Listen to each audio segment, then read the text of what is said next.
Hey everybody, welcome to Creed Saturday Morning, episode 5. I'm Creed, and today what I'm working on is Orko from He-Man and the Masters of the Universe.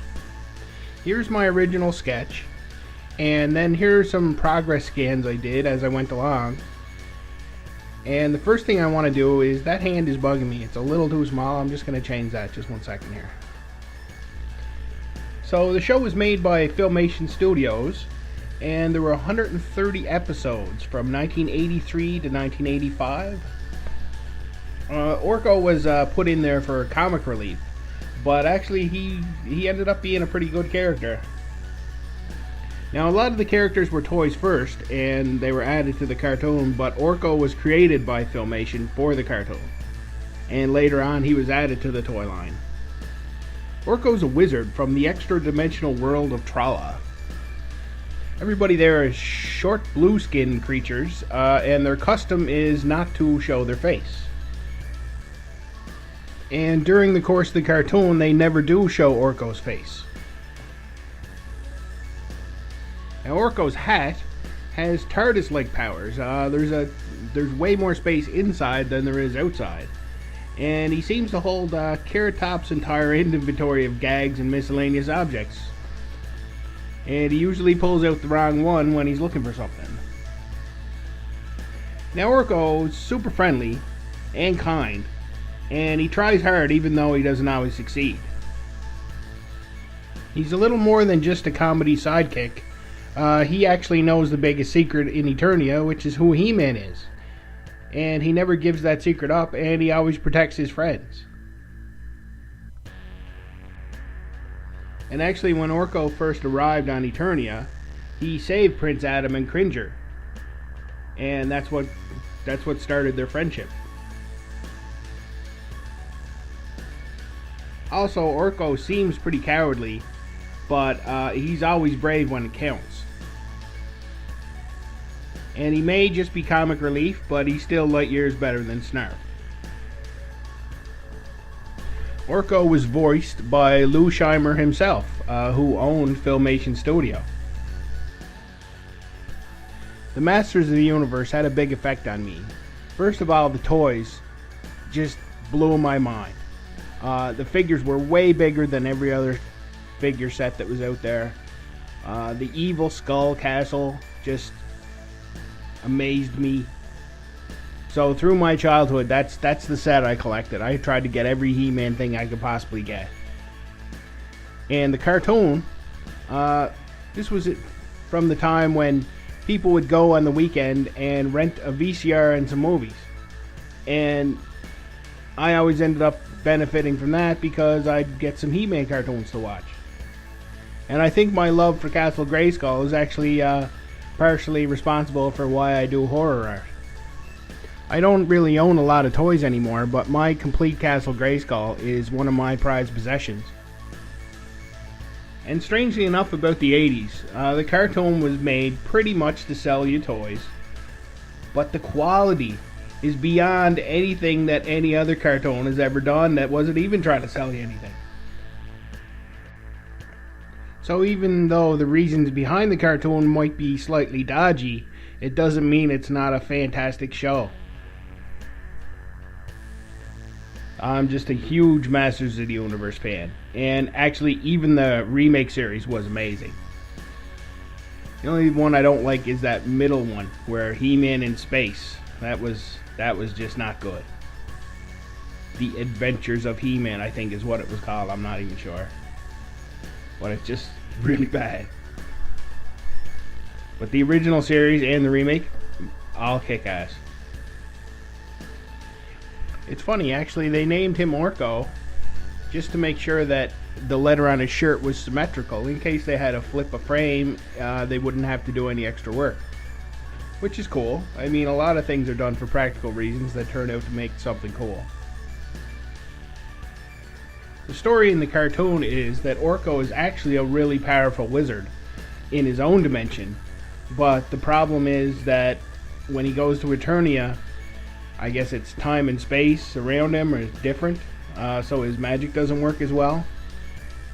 And actually, they also have a little story that when he first got there, he lost his wand that helps focus his magic. And the only problem with that is they weren't super consistent with it, because even when he went back to Trala, his magic wasn't great. And his uncle, when he comes to Eternia, can do magic just fine. So they're a little inconsistent with the story there.